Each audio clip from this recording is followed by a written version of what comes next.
The Problem of Justice, written by Greg Huffman and narrated by McLaughlin.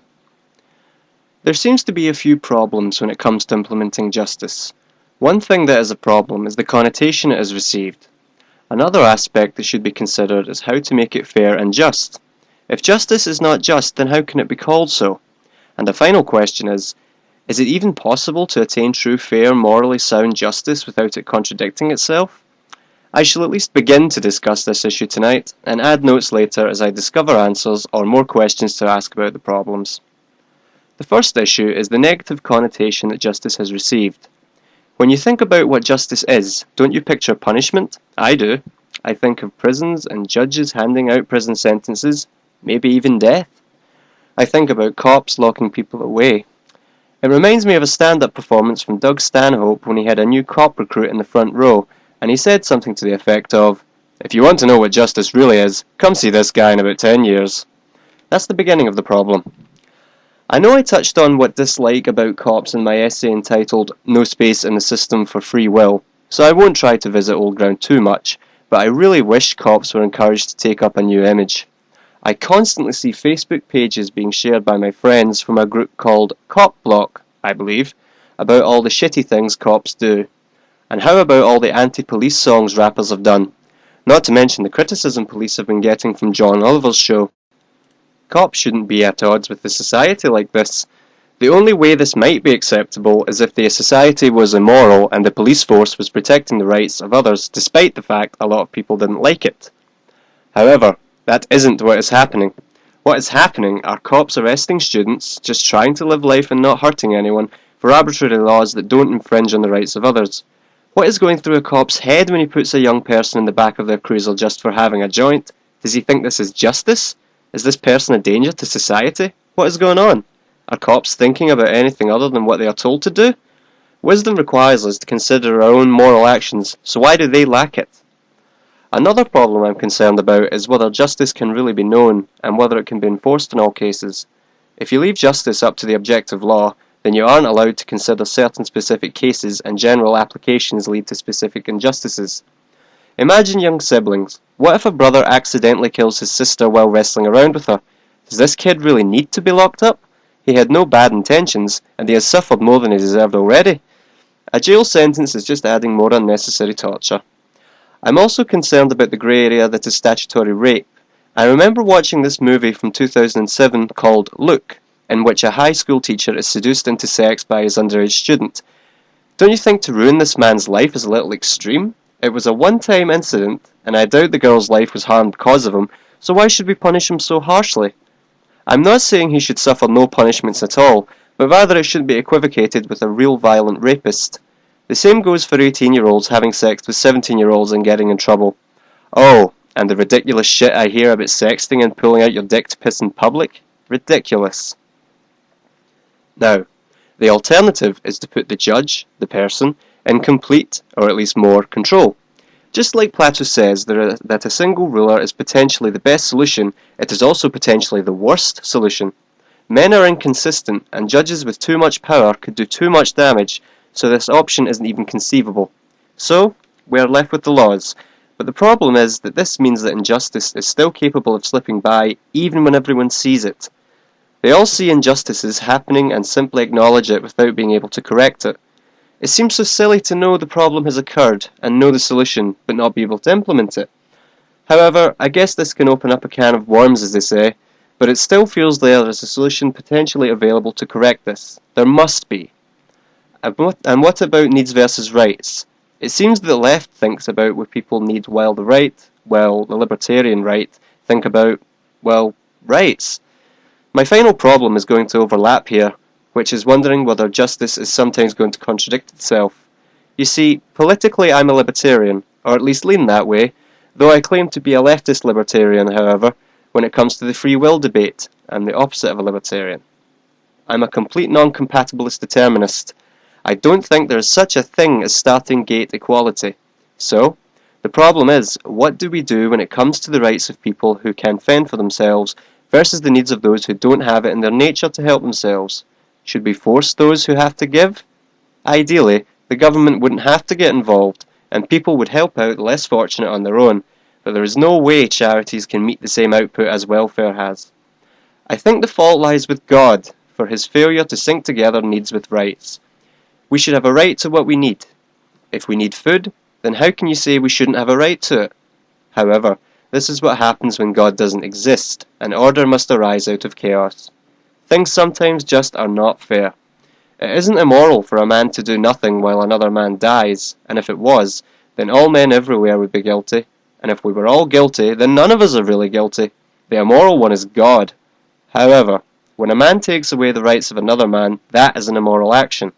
To live and let die seems to be morally superior to live by way of stealing from your fellow man. Don't think I like this result, because I don't. This impossibility of nature, this failure of God, to allow true justice can be seen more precisely if you look at how nature treats its inhabitants. You may have seen a Disney movie where the protagonist saves the bug in the spider's nest. The spider is labelled a monster, and we assume justice has been met. The bug is free, and everyone is happy. Unfortunately, nature or God programmed the spider in such a way that it must kill in order for it to survive. So, basically, if a carnivore kills, that is injustice, but if it doesn't kill and it dies because of it, that is also an injustice. The same concept is applied to humans in vampire myths. Assuming the human was transformed out of his will, to display the most benevolent example, then why should we assume him as immoral for drinking the blood of his fellow humans? He didn't ask for this curse. Should their lives be more important than his? Neither is his life more important than theirs, so either option goes. Luckily, this isn't the case for man currently, though I am interested to see how the future handles the treatment of animals. I was recently reading Bertrand Russell, and he mentioned that at one point in history, it was necessary for slaves to exist so that mathematicians and philosophers could have leisure time and financial security. Is this historically necessary injustice? Even if this isn't a problem anymore, it's still disturbing to think that man once relied on injustice for his progress. However, I'm not a white guilt liberal, so I won't harp on too much on this. Moral luck is another interesting thing to think about. Technically, since all of us are in the hands of fate, how can justice be said to ever exist unless one believes in karma? Oh, I've already destroyed karma in a former essay, so I shan't repeat myself. But it is disturbing to think about how Rupert Murdoch is still alive, and Anne Frank died at such a young age. It also doesn't seem fair that if two drunk drivers slam into two different bushes, that one of them gets a harsher penalty because an invisible person was on the other side of one of them. The same actions, the same intentions, different outcomes. Is this justice? I could almost go back and apply that as an anaphora to all my previous statements. So, to conclude, it seems like justice is an impossibility in this life. It is especially egregious for the individual, because an individual only experiences one consciousness, and even if the probability of suffering injustice was greatly vitiated, this would almost make the experience of a single person who did suffer that much worse via relative deprivation. That is why suicides are higher in places with higher standards of living. They don't reap the benefits of maximizing justice. And can we justify taking money from people? Maybe it is a utilitarian necessity. I don't think utilitarian is an ethical system though. I think it is an alternative where morality cannot be upheld properly by deontology. Maybe to hold society together, we need the injustice of redistribution, just like history needed slavery and vampires need necks and spiders need bugs. It's not fair, it's not moral, it's not just, but maybe it's necessary. Does necessity trump justice? Footnotes. Added 13th of October 2014. The problem of prejudice. Some people, probably most, find prejudice to be a negative characteristic, something that should be discarded in an ideal world. Maybe in an ideal world it should, but in an imperfect world, not only is it something we must deal with, but it is possibly something we should not ignore and cast away as something to be surpassed. Why is prejudice bad? Because it puts an unjust interpretation onto someone, assuming that person to be no good or dangerous. So why should we not discard this tool? Well, in most cases, prejudice seems to come up in regards to dealing with racial issues, possibly Muslims now due to airport screenings. But to avoid sensitive racial issues just yet, let's put it in a different form. Could you be friends with an ex-convict? Well, some of you may be saying to yourselves that you could, and that they're great people. This is because you no longer need prejudice. You have knowledge about this person. Now, imagine you're introduced to someone that you know to be an ex-convict. Are you not going to be wary? Wariness is a compromise. It is an injustice, but possibly a necessary one. Wariness is a person saying they will give you a chance, but not a very confident one. If you knew a convict to be untrustable, then you would not be wary, you would simply avoid them. You would not give them the time of day to be near you and put you in a wary state. However, a convict that is a good person you will also be wary of, because you don't know if they will be trustable or not. Wariness shows prudent tolerance.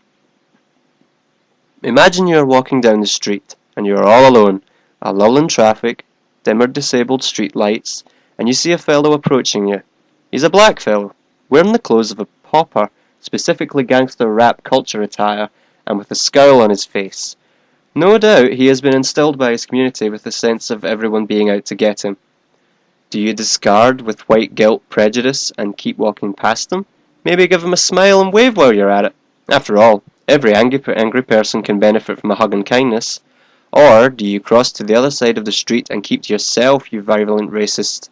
In passing by your fellow man, you risk being assaulted, but all for a good cause, naturally. Is it worth it in the name of racial sensitivity? Let's hope the only insensitivity you possess is a tolerance for pain and puncture wounds in case this pal of yours brandishes a knife. No, it's not just that the fellow was black. A black man in a business suit passing calmly by would arouse no suspicion, even if, probability be damned, this late-night businessman decided he had enough of the corporate world holding him down and assaults you with a knife, comically. Nor does it matter that he is in a state of penury, for a poor person can still carry himself with some decency, and if not putting a plastered smile on, can at least pass nonchalantly.